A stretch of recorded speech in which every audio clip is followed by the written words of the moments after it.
All right, so as a fund manager, there's a certain level of due diligence we have to do. Part of it is coming to events like these. And you get to have conversations with not only the operators, but other investors. And see, then you get to hear the things you don't usually hear.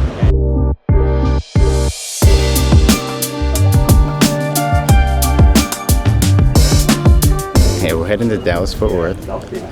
I'm a fund manager, so we have investors coming to go check out our apartment complexes there.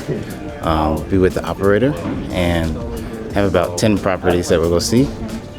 Really 5 because it'll be in Fort Worth. So looking forward to meeting some investors, meeting more of the operators, and learning how they manage the properties.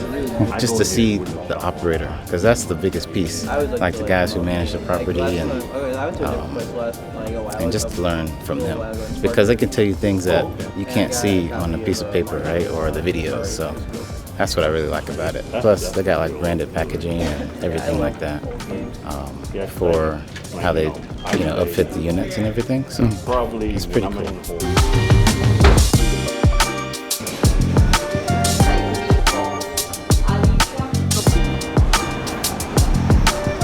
To come here would be to visit my dad, and I'm laughing because I would tell my dad, I want to do this. So he was like, okay, what's your plan? Because if you didn't have a plan, he was like, that ain't gonna work. But it's bringing back a lot of memories because this was like the last time I saw him here. All right, the lift is 3 minutes away. Then we're gonna head to the Sinclair. It's about 30-minute drive, and hopefully it's not too much traffic, so we get there on time.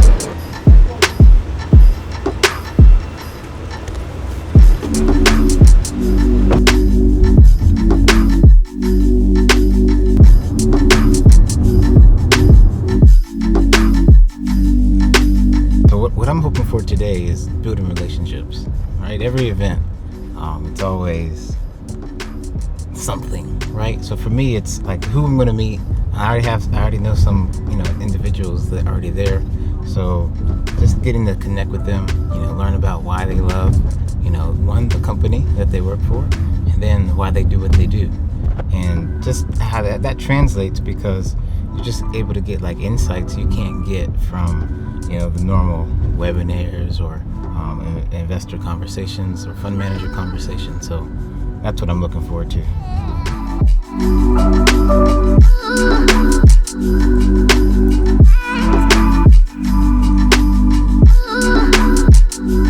How are you? Good. Yeah, thank you. Yeah, likewise.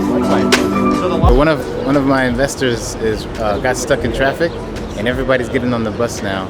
So I'm gonna wait just because I invited him to the event, and that's important, for me to know that I didn't want to leave him. Even that, I would love to be a part of the group, but it's more important to make him, know that I care.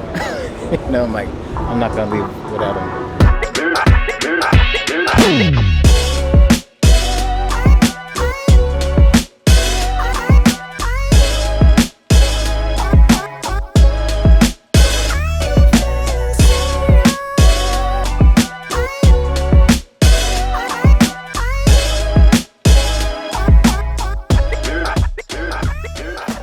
The property was purchased in 2015, and they were basically at the end of that relationship, and they had already built up a good amount of equity in this asset, and so it made sense for them to sell. They had a relatively low basis. They depreciated, the asset. And if you're familiar with what commercial real estate did between 2015 and 2021, it was an absolute bull run, okay? I remember when I was an investor back in 2015, people saying, hey, a recession's coming.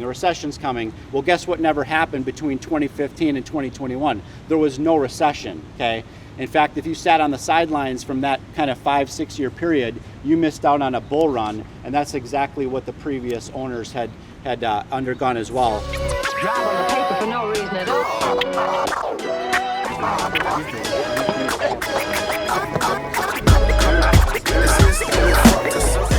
Hey, this is our first property on this stop. We're meeting the team that manages this property. And what I'm looking for, I'm always curious how they come in and renovate these places, because the first thing they do is give it a branded look, right? If you see, everything has different colors. They come in and add washer and dryers. They add trash valet, to really make it a desirable place to live. So I just want to see how they do it, right? How are they phasing out where all the tenants are living to do the renovations? Or are they doing it while individuals living there? I'm just curious. That's what I'm curious to see and ask.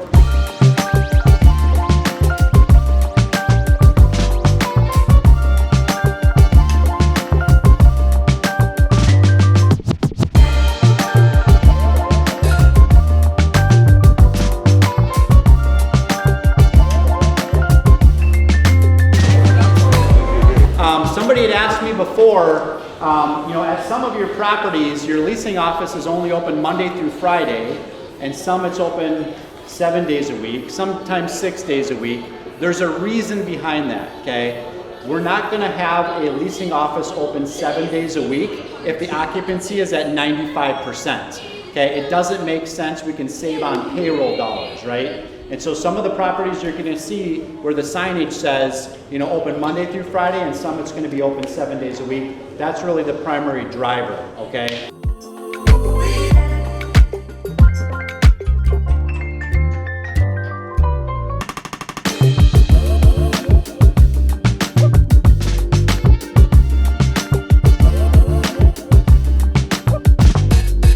So this property is slightly different because of the location. It's in an A-class neighborhood, and what that's determined by is job growth, right? There's a lot of great jobs.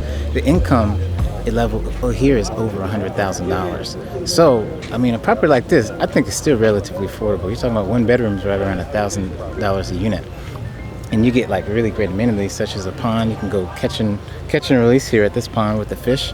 So I like it. I look at places also what I want to live here. And they do a great job because of curb appeal.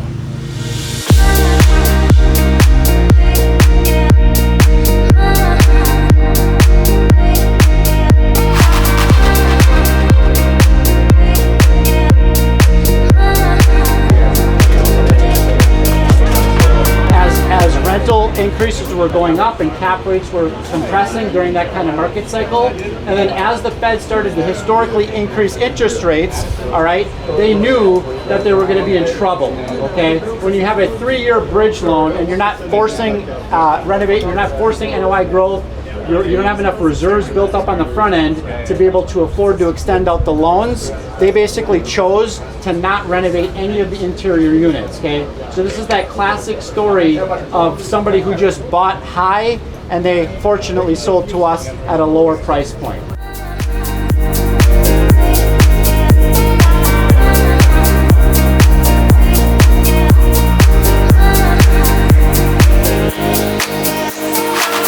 It's great because I was one of them. now do you face a lot of them think they know everything. That's the only thing. It's so difficult trying to teach. Everybody's not as open as because they're like, I know. And I'm like, well, why aren't you in this if you know it? So. Yeah.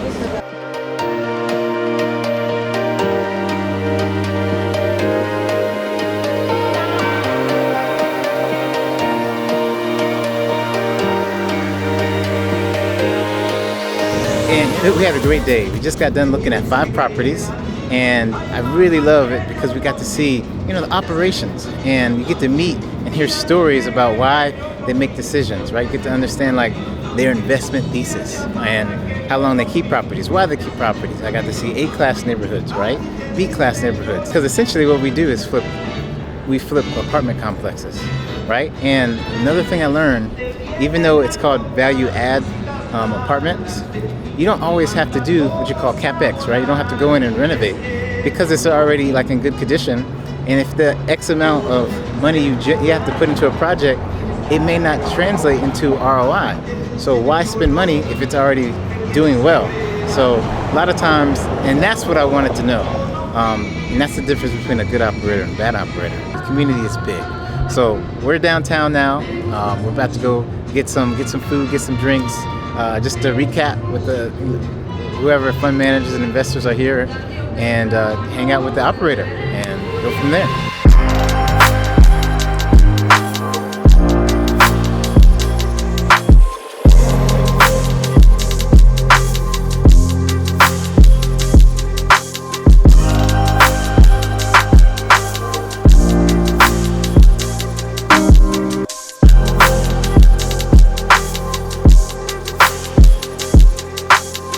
I'm here with my boy Chandler. We met at Raise Fest. Yes, Race Fest in Phoenix. And we connected immediately on just benefits of passive investing, wanting to have legacy impacts. Absolutely. Not just great financial returns, but also creating community, building strong relationships with the people so that those people can excel in their life, right? Right. And for our investors, we're not just after those great 2x returns, but we're after investors that have a vision to really leave a legacy. So you're evaluating a potential relationship with Rise 48. Correct. Walk me through like how you're going about doing that. What was today like?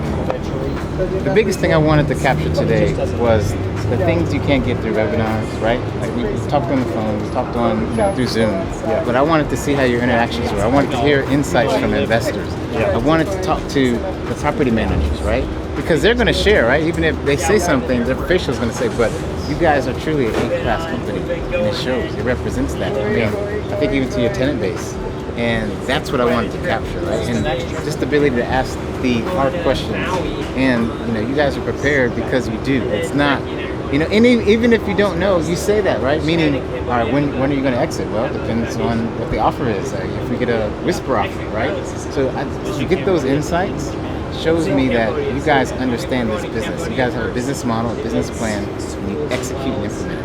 And that's the difference. So when I'm going to share with something, the difference between a great operator, I would say extraordinary operator and an ordinary operator is that little bit of extra. And you guys go the extra mile.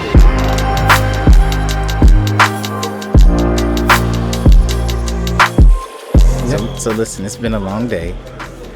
We woke up 3:30 alarm went off.